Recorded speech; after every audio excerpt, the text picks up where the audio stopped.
Hello guys and welcome back to another video. Today we're going to be looking at my Morrowind Dragonknight tank guide. Now this is quite a long video, so if you're short on time or just want to know a particular part about the build, please check out the annotations in the video description so you can jump ahead to the part that you're most interested in.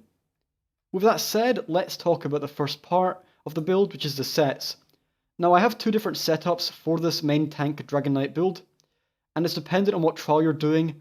So are you doing Halls of Fabrication, or are you doing one of the other trials like Morrowind, AA, HRC, or Sanctum Ophidia? So let's talk about the rule rather than the exception being Halls of Fabrication. Let's talk about what we run most of the time as a main tank. So the first set is probably no surprise, and that is Ebon. Now Ebon shines because of the 5-piece primarily, giving our group that extra HP allows them to survive in particular situations and can mean the difference between a dead DPS or one still contributing damage to the trial. The 2 and the 3-piece are also decent, scaling nicely with things like Dragon Blood and also Igneous Shields. The next set that we're running is Allocation. Now we use this set pretty much exclusively for the 5-piece, which is, when we activate a synergy, going to allow us to send out a shockwave which spreads the resistances of any enemies hit by it. This is obviously going to then increase the DPS that our DPS players can do, which is especially useful within trials, particularly for boss fights which have an execute phase with a bit of a DPS race mechanic tacked onto it. Moving on from there, the final set we have is probably the more, less familiar, we might say, and that is Chudan. Let's first of all think about the other options. So, one of the traditional Monster Helm sets has been Bloodspawn. Now, the reason I do not like Bloodspawn is first off, the 1-piece is honestly pretty bad. Even though we're blocking less in Morrowind, you're still not getting value out of that as a 1-piece, so stamina recovery. Now with the 2-piece, this physical and spell resist, it's not really that valuable either because we're sitting pretty close to those caps, meaning it's pretty ineffectual. The ultimate is a real benefit of this set. However, in 4-man trial rotations, often you're sitting there waiting for the next person to cast their ultimate, meaning you're wasting the ultimate you gain from this. Now there is a few exceptions to this. In some scenarios, such as the final boss of Halls of Fabrication on the execute phase, healers might be using Novas, meaning you're down to just yourself and your off-tank using Warhorn, and that is where Bloodspawn can get a lot of value, allowing you to keep up Warhorn more efficiently. However, that really is on a case-by-case basis, so there are some times where I would say Bloodspawn is better, but in general I prefer Mighty Chudan. The other option that some people have been using is 2 1-piece Magicka Recovery, and that is 1-piece Chokethorn and 1-piece Shadowrend. Now this is primarily to alleviate the Magicka drain, especially because Morrowind nerfed Sustain, meaning that we want to cast our Magicka abilities more often, so what do? It makes sense that we're going to use 2 1-piece Magicka Recovery monster sets. Now if we gold these and have 2 of them, it works out at 2580 Magicka over 20 seconds. Now if we check what Mighty Chudan does, we're gaining Major Ward and Major Resolve, which is normally a buff you have to get from casting a particular ability. Now in the Dragonknight's case, the commonly used ability is Hardened Armour, and you see this costs 2646 Magicka for a 20-second buff, so you're actually saving a little bit of Magicka by using Chudans. On top of that, you're also getting some resistances, taking us up to that cap level, meaning we're taking less damage, and you're also getting some max HP, which scales with Igneous Shields. The benefit doesn't stop there either, as you're also saving some bar space, not having to run a self-buff for your major resistances. This can be especially helpful if you're running Guard, which some fights you want to be running, because that requires 2 slots in your bar. So this can be a really nice way of enabling you to use Guard more effectively and also frees up some space for utility abilities or just some more self-survivability if you need it. With that said then, let's talk about where you can farm these, the traits and the enchants. So with Mighty Chudans you might be a bit worried if you don't have the Runes of Mazatun DLC. And if you don't have that, what I'd recommend is pretty much picking your preference between what I said before, Chokethorn or Bloodspawn. Pick your preference. If you have access to Runes of Mazatun, then you can farm the Helm by killing the final boss in that instance. To get the shoulders, however, you only need to access the Chiefbane chest, which can be opened with pledge keys you get from completing your daily pledges. The ideal armor pieces here are either a heavy or light helm, and then depending on which one you got, a heavy or light shoulder piece. For traits, I recommend Sturdy on both. With Morrowind, they decrease their interval for when you get charged stamina to block from 0.5 to 0.25 seconds, meaning that Sturdy is a very nice way of ensuring our stamina pool is kept at a nice level. It's worth noting as well that all the armor pieces here are going to be Sturdy, a very powerful trait in my opinion, and I think you'll enjoy using it if you haven't already. Moving now on to the Ebon set, We can farm this from the Crypt of Hearts dungeon. It's especially easy to get when we set the dungeon to normal difficulty and you bring along a few friends so they can give you any pieces they don't need. We're using now, in this build, Ebon Cuirass, Ebon Gauntlets, Greaves, and Sabatons. Now, it's an all heavy set, so we don't have to worry about the armor type, and as I've already said, sturdy is what I recommend trait-wise. Finally, Alkosh. So I recommend trying to get a medium waist. This is just to minimize the armor lost. Now, in terms of traits, once again, sturdy is ideal. Moving from there, jewelry setup, 2-piece rings of Alkosh and 1-piece ebon necklace. Now I do have a gold ebon neck, it's a lot of money, I wouldn't recommend doing it, it's a very marginal benefit.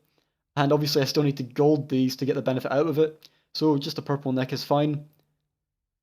In terms of your enchantment here, I'll just briefly talk about enchantments here because there's nothing else to talk about jewelry wise. Shield play on all 3 pieces. This is because it doesn't suffer from diminishing returns, meaning we're getting that full reduced cost of block value, which can be very nice, especially as I said, Morrowind with the sustain nerfs. It means we're really having to spend more resources and our resources are going away a lot quicker. Moving on, and if you could hear that dolmen exploding, I do apologize, but hopefully not. Moving on from that, we have the setup here weapon-wise. So Alkosh sword, Alkosh shield, and it's repeated here, Alkosh on both. I recommend infused for the front bar if you're not doing Halls of Fabrication, because we want to maximize the physical and spell resistance shred from the crusher, meaning your DPS does more damage. Shield-wise, I recommend reinforced. This is really to pair with the CP passive, which increases our shield armor by 75%, a nice synergy there. And reinforced once again on the other shield. For a back bar weapon, I run defending. I just like the extra bit of resistances when swapping bars, as block does drop for a little bit when you're swapping bars. In terms of enchantments, for the armor, I recommend running Tristat on all pieces if you can. That's just to get the maximum value out of your enchants. It's obviously single enchants, like for example, maximum health here, is going to give us more of one value. When you add up the values, you're still getting a 30% more stats roughly than if you're running a single enchant. The downside is these are very expensive, so if you are a bit short in cash, just run single enchants, and we'll talk about the stat lines a little bit later, but very briefly, you want to be hitting sitting around the 40k for non-hauls. It sits around roughly 45k with food, but for hauls you want 50k plus HP-wise. Once you've got that 50k mark for hauls, then I recommend just ensuring that your stamina is higher than your magicka. Honestly, leave your magicka as is and just put the rest into stamina. Stamina stacking is no longer as effective, which we'll talk about a bit later, but it's still nice to have the extra stamina because obviously we're using it to block, and we also have a fair few stamina-based abilities in this build.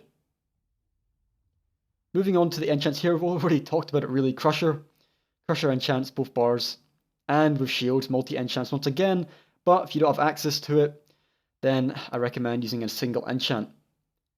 Now, I just realised I also skipped over where you get Alkosh from. So Alkosh you can farm from Maw of Lorcage, and you can also get lucky and get a piece from the leaderboard if you get a good score out of the weekly rewards.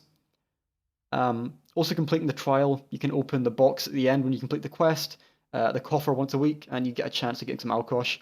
One of the nice things is because it's tradable in trial, if you're doing it with a bunch of friends who already have their Alkosh pieces, you can farm this pretty quickly. You can only get the gold jewelry though from doing it on Vet, so keep that in mind, or from getting it from the weekly rewards. Moving on then, from the sets, let's quickly talk about the alternate setup that I run. And with a little bit of editing, we'll get there quickly. So here we have the setup that I run as main tank in Halls of Fabrication. And it served me well, we've cleared the content, so it should hopefully get you the clear as well. Now, in terms of how you orientate this, it honestly depends on what your off-tank's running. With my group, I got the off-tank to run Ebon. If the off-tank was not running Ebon, then you would probably want to swap out Alkosh for Ebon and run Plague Doctors, Ebon, plus your Tudans. Now, if the off-tank is running Ebon, then you're going to run the setup that I'm running here. And I just realized one piece I still need to fix. And there we go. So Alkosh is the only, sorry not Alkosh, Plague Doctors is the only difference that we've changed here. This is because things can hit very hard in Halls of Fabrication, and honestly it might at this point just be a matter of getting acquainted with it, but for now the extra HP is nice to have. However, I am currently testing out the other build I just talked about, so Ebon plus Alkosh, they're really a standard build, testing that in Halls of Fabrication and see if I'm fine sitting around the 45k HP mark. Honestly, it might work fine. Also keep in mind that the set is not quite as good because of the nerfs to the shield stacking. So instead of your allies getting a 15% shield when casting Igneous Shields, they're only getting 10% now, so it's not quite as effective. With that said, I just obviously wanted to present this because it has been a popular choice, though once again I am testing out, and it probably will work Eben plus Alkosh without having to go to Plague Doctors, as the HP difference is about 6k all up, so it's not a huge difference. Now, in terms of traits, same stuff, sturdy and multi-enchants if you can, single if you don't have it. How I've set this up is a little bit different, so I'm still running Plague Doctors in place of Eben. The only difference is that instead of a Plague Doctor's neck, I'm running a Plague Doctor's ring. So yeah, pretty much the same setup. A few final things that I just missed off that last recording, so that's why the jump's here. So Plague Doctors you can farm from Deshan if you're interested. And finally, defending front bar for Alkosh. Infused might be viable, but honestly, once again, I've only cleared the Hold Fabrication once on Vet, meaning that I'm still a bit uncertain, so I recommend an extra bit of resist. It just helps out if you're a little bit anxious about the fights, as you might miss something, you get hit a bit hard when you otherwise wouldn't. Let's now move into talking about the skills though. So skill-wise, let's look at the front bar first. Now, front bar, Pierce Armour, low cost, really effective melee taunt. It also applies Major Fracture, Major Breach, debuffing the enemy's resistances. Honestly, a very solid ability and pretty straightforward. Igneous Shields is the next one. This scales your max HP, granting you a very strong self-damage shield, but also is going to provide a damage shield to your group, helping them survive in AoE damage environments. Once again, a very solid ability and one of the standouts of Dragonknight tanking. It also provides Major Mending, which scales quite nicely with a few other abilities on our bar, which we'll talk about. Now, there's a few passives to consider with this Igneous Shields ability, and the first is Helping Hands. Now, prior to Morrowind, Helping Hands was a percentage based on your max stamina. Now it's just a flat value. That's why it's no longer good to stack max stamina in your DK tank build. Right now, you kind of want to have that lower stamina level because 990 stamina is obviously going to be better if we have lower stamina pools, and that's why we've seen the move towards higher HP tanks. Obviously, every time you cast Igneous Shields, you're getting the stamina back, a nice way of sustaining that resource while blocking. Another to keep in mind is going to be Mountain's Blessing, passive-wise. If you're in combat while casting these abilities, you're getting ultimate back, nice for generating a Warhorn, other things like that. On the topic of Warhorns, very quickly, ultimate-wise, we'll talk about replenishing Barrier a bit later, but when you cast any ultimate, you're also going to be getting stats back. Once again, this used to be percentage-based, it's now been standardized, so you're only getting a flat value back based on your level, but still a very strong way of sustaining resources as a tank. Moving back to the next ability, Green Dragon Blood. So Green Dragon Blood is an excellent self-heal, and the 25% Major Mending scales with this, meaning we can empower our heals quite efficiently. I think that in some clutch scenarios I've hit up to a 40k HP self-heal when it crits, as Green Dragon Blood can crit. It's worth keeping in mind that. Now when you have this active on you for 23 seconds, this is another main benefit. You may be thinking when I was talking about Chudan, if you're not running Hardened Armor, how are you getting your Burning Heart 12% extra healing passive? And Green Dragon Blood is how we enable that, as it lasts even longer, 23 seconds, than Hardened Armor, plus providing a really strong self-heal.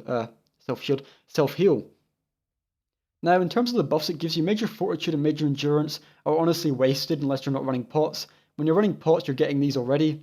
Minor Vitality, though, is quite a nice one that you're not getting from pots, increasing the healing we're receiving by 8% for 23 seconds, which is quite nice in increasing your survivability.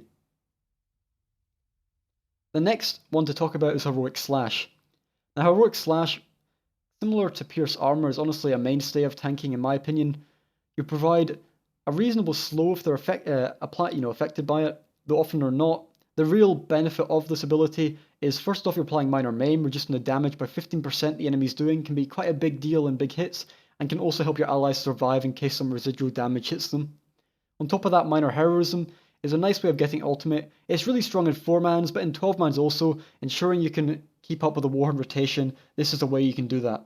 So I'd recommend running at Heroic Slash. The next ability, Absorb Magic. Now this ability is a nice passive way of reducing the amount of cost we need to use stamina-wise for blocking, and also the amount of damage we can block is increased by 8%. On top of that, in particular fights like Rakat, for example, during the projectile phase, this can be a nice way of sustaining yourself and can, well, worry your healer less, because obviously if you're not running this, your health can go up and down quite a bit in more of Lorcash, a bit of a pinball situation. Now, in terms of flex spots, this can sometimes be flexed out, and this is in particular reference to when you want to be running. I need to think what this is. Yes, okay, guard. So if you're running guard, you'd slot this out and you run guard here instead of the absorb magic. So just keep that in mind. If you're asked to run guard, that's where you replace ability-wise. At least for me, it's my preference. This sidelines very nicely into replenishing barrier. So the main reason we're using this is not for the effect, but for the Magicka aid 10% recovery. Now, we're not really using this whatsoever. There might be some fringe situation where your group's wiping, you can cast this to help them out, where Warhorn wouldn't. Maybe they're rezzing a bunch of dead, this would help them out. But in general, you're going to be casting Warhorn, which is on our back bar, and we'll talk about it.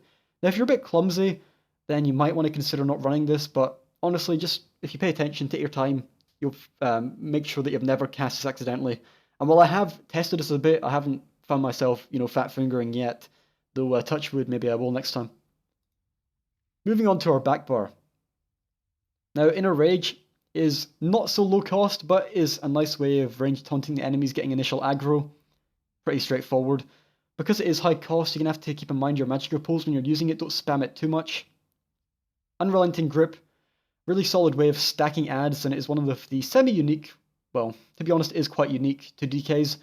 I was thinking of Wardens, but their Teleportation Ruin is a little bit different to this, and this is honestly a much quicker way of stacking adds and more reliable. You're also getting Major Expedition, which is nice if you have to move quickly around the room, but is often not that useful. You can cast a Unrelenting Grip, for example, during Sanctum Ophidia hard mode last boss. Cast this on him as he's doing his World Breaker, and then you can just walk out very quickly and avoid the AoE he casts. It's one application of it. Now, if it cannot be pulled, it's actually really good with the Morrowind sustain nerfs. You're getting 100% of the abilities cost back as Magicka. So yeah, really solid. Also, it can't be dodged or reflected. I think this was one of the changes with Morrowind, but it was more PvP related. You can't dodge chains anymore, but it's actually useful because some adds can dodge, especially within dungeons. So this is nice. You're no longer wasting your chain in that fringe situation. Moving on, Talons. Now, Talons is a great way when you chain enemies in. You can then Talons them, immobilize them in place. It also applies Minor Maim in an AoE fashion. Very strong way of doing so. On top of that, there's a little bit of a synergy allies can cast if they're low on resources and they want to do a bit of damage. But other than that, pretty straightforward. Nice immobilization, add control ability. Now, in some fights, you do swap this out. First boss, for example, within... the name escapes me. Halls of Fabrication. So first boss, I swap this out if I'm not needed, if I don't really use it much. Alternatively, you can swap out chains, doesn't really matter. You're not really using any of those during that fight. And this is, if there's a lot of dots in the trial, having this can help your healers. And one of the synergies you can do is cast Spell Sim to reduce the cost of it, because it is quite expensive, and then cast Purge, so you save a bit of Magicka. Moving on, Spell Sim. So the other option is Balance. Now Balance gives you major resist, and some tanks have been using that so they don't have to run Spiked Armor, save a bar slot. Now because I'm running Chudan, I run Spell Sim instead. Now because Spell Sim gives us reduced Magicka cost on next ability, it's actually a very solid way of maintaining our Magicka pools. That's why I like it, it's just more sustain focused. And as I said, Chudan is already giving us some extra sustain, so I like that here. On top of that, there might be some situations where you're low HP where you don't want to cast this and you might lose your buff, major resist wise, so I just prefer Spell Sim for the Magicka efficiency. Now, it's worth keeping in mind when you cast this, your healing done, your self-damage shield strength is reduced by 50%. Now this means that you want to wait 4 seconds before casting things like DK Blood or Igneous Shields. Now the way to do this is to cast Igneous Shields before using Spell Sim, then swap bars, cast Spell Sim a few times to maximize that, and then wait out the 4 seconds. Also, there is some consideration about running this on front bar to get the passive benefit, but honestly the 2% recover and max Magicka for me hasn't been worth it. Moving on to Energy Orb. Prior to the Morrowind update, I used to use Mystic Orb instead. This was because it was an alternative synergy to Healing Orb, and since they now have standardized the cooldown between Energy Orb, Mystic Orb, and Shards, this means that I prefer the extra healing from Energy Orb since it now gives the same Magicka back. On top of that, the healing it provides is very comparable to Vigor, which you are no longer using. Running this is also helpful if your healer is struggling resource-wise and can allow you to pick up the slack in terms of providing your group resources. Moving on from there, Aggressive Horn. So this is ultimate you're going to be using 99% of the time, giving our allies minor toughness, minor max magicka, and minor max stamina. They're not actually buffs, are they? No. Anyways, it's giving us 10% of all the stats, which is a nice survivability and also damage boost. On top of that, Major Force is always good, increasing critical damage by 15% for 9.5 seconds. Solid ultimate in the game, even though they nerfed it a bit. And yeah, I don't see it changing anytime soon unless you release another group-orientated ability ultimate like this. With that said then, that covers the abilities themselves. Let's talk about now a few supportive passives that you need and also the racials. So racial-wise, I'm running Imperial. Now this is because they have an amazing max health increase, some max stamina, which is okay, not as good as it was before Morrowind. And Red Diamond is actually even more useful in my opinion now because we're heavy attacking more, so you get a really solid heal from this due to the high HP builds. Now the other close contender, it might even be better, I think they're quite even, is Argonian. Now Argonian has that amazing resource return when you pop a pot, and also has max HP and max magicka. Now once again, the max magicka is not that great. The max HP is obviously good, and the resource return is the key of Argonian. Now I don't like Argonian necessarily as much as I do in other classes, because Dragonknight has so many ways of returning resources, it's not as key for me. I like having a little bit of extra HP. But Argonian or Imperial, those are the two races. Take your pick, whether you like being a lizard or being a human. So that's the racials very quickly done. However, for those of you not interested in the min-max approach to racials, for tanking there's a lot of flexibility, and it may even come down to just the aesthetic preference of which race you choose for your tank. A few other key passives to keep in mind: Undaunted. So I didn't really mention this when looking at the armor, but we're running 5-piece heavy, 1-piece light, 1-piece medium. So Undaunted Metal, really solid for getting some extra stats. Once again, not quite as strong because of the Morrowind nerfs, but still good. Moving on from there, you also want to keep in mind your crafting, alchemy. You want medicinal use. This means when we use our potions, the resulting buffs we get from it last 30% longer. Very key in my opinion. Now, going to the world, I recommend being Vampire in this build. The extra damage you take from fire is not meaningful as a tank. And the passives you want are Supernatural Recovery, increasing our magicka and stamina recovery by 10%, really solid, especially the magicka. Also on death, because of the high HP builds now, we actually get more benefit out of this. As we drop below 50%, we're going to be getting a little bit of damage reduction, so a nice additional benefit. And a natural resistance is always nice for reducing the severity of the health recovery impact that Vampire gives you. I just realized as well that I glossed over an ability you can tech in. So if this is a fight, and one that comes to mind is Last Boss Halls of Fabrication, slot this on your bar for some extra ultimate, means you can generate more warhorns. A nice way, and it's also useful in the split phase during more of Lockage when you're swapping sides and there's an initial kind of the boss is stuck in their animation. Invigorating Drain can be useful, especially for off tank. Now, moving on from there, obviously armor passives, because we're running 5-1-1, you want to have your light and your medium armor passives, though you don't have to be running your when 5 or more, you don't have to unlock those. Now the reason I have these unlocked here is because I DPS some other content occasionally on this character, so yeah, don't worry about that. And obviously all your class passives, you need all of those, and your weapon passives as well. With that said, let's talk about a few other things, and we'll look at the food. So we're still running tri-stat food, really solid food. We use all the stats as a tank, so we scale off of max HP and we're using max magicka and max stamina abilities quite often. In terms of pots, I recommend tri-stat. Once again, we're getting major fortitude, major intellect, major endurance for a very long time. Keep it up 100% of the time if you're popping pots on cooldown, which is nice, and it's giving a lot of resources back. So yeah, that's pretty much it food-wise. A few other things, let's talk about the stat bar. So this is without food, and keep in mind we're still running the Halls Fabrication setup.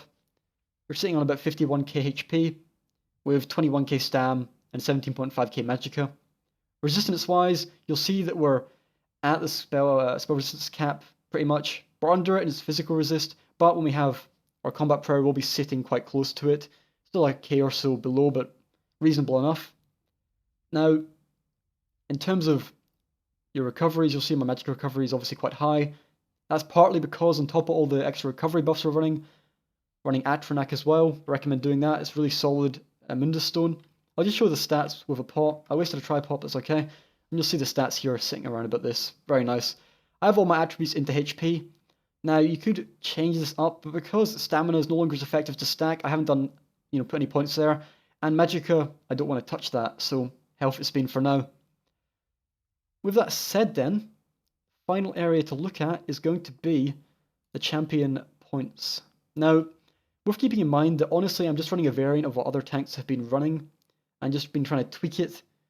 I did have a long break, so I've been trying to catch up, but let's look at it. So 100 points into Blessed, just to increase our healing done. So, for example, our healing orbs or our green dragon blood, that scales with this. Elfborn, increasing the damage and healing of our critical strikes and with magic abilities. Once again, it's nice for the occasional crit as well, running 22% spell crit. Master Arms, 30 points. Now, I'm not necessarily convinced by this. You can probably invest more points into, say, Elfborn, or if you're running some healing abilities which crit and are weapon-based, you can run some into precise strikes instead. I just did this for a riposte, and it's a bit of fun. Moving from there, Ironclad at 60. This is just to get some extra damage reduction. Really solid new passive they added. 20.98%. It's a nice way of reducing the direct damage you're taking. It'd be quite useful for heavy attacking with block down. Now, in terms of the setup here, I'm running 43 Hardy, 43 Elemental Defender, 34 Fixed Skinned. Now, in terms of how many damage over time effects there are, you can scale down Fixed Skinned and apply them more into Ironclad or Hardy / Elemental Defender. I was talking about that CP Shield Expert before. Here it is, keep that in mind. That's the main reason we run Reinforced on our shields. Moving on, Bastion. Now this is just a scale of Igneous Shield, so I've run 30 in this. Now, yeah, once again, this can vary a bit. I've put 30 points in just to unlock the final passive here, Infusion. This is useful for rezzing our allies, giving them magic recovery, and also given that a lot of DPS now is Magsork or Magicka Nightblade, so they need stamina, sorry, not stamina, they need magic recovery if they've just been killed to get their resources back up, so it's a nice way of supporting a group. So you need at least 30 points in Lord. Moving on, I put 6 points into Bashing Focus, just playing around with it a bit. I'm just seeing if I like it or not, especially in cases with lots of bashes required. So they actually changed the strat just recently on first boss of Hull's Fabrication, but we had it where the tanks would go around bashing the spheres and keeping them up or just burning the bosses. So I used this to see if it would work out. Just a bit of a tech decision, and I might change it, but the nice thing about front-loaded CPs now is you can actually be a bit more flexible with how you assign points. Moving in, 75 points into Arcanist, just to get the magic recovery benefit, pretty straightforward. More Magicka means more abilities used. And finally, a whole bunch into Shadow Board. Now, it's honestly a lot of diminishing returns here, so you can probably put less. If you're doing a lot of roll dodging, for example, put more into tumbling. But, yeah, Shadow Board. Now, the reason we're stacking Shadow Board and Sturdy, they have diminishing returns when they interact with each other in the multiplication. Now, the reason behind this is because, honestly, there's not much better to put it into, and with all the sustain nerfs, it's better just to try and reduce that block cost as much as possible. So yeah, that rounds up the CP tree. Pretty straightforward. And as I said, the CP trees themselves, I've teched around and played with it a little bit, but as to the final values, most optimal, that's going to really depend on your playstyle and how you like to play your tank. So with that said, guys, thanks a lot for listening to the guide. Please let me know in the comments how you enjoyed the video, perhaps you have your own build suggestions, and yeah, if you have any questions, I'll be happy to answer those as always. Until next time guys, take care and have a great day. Bye bye for now.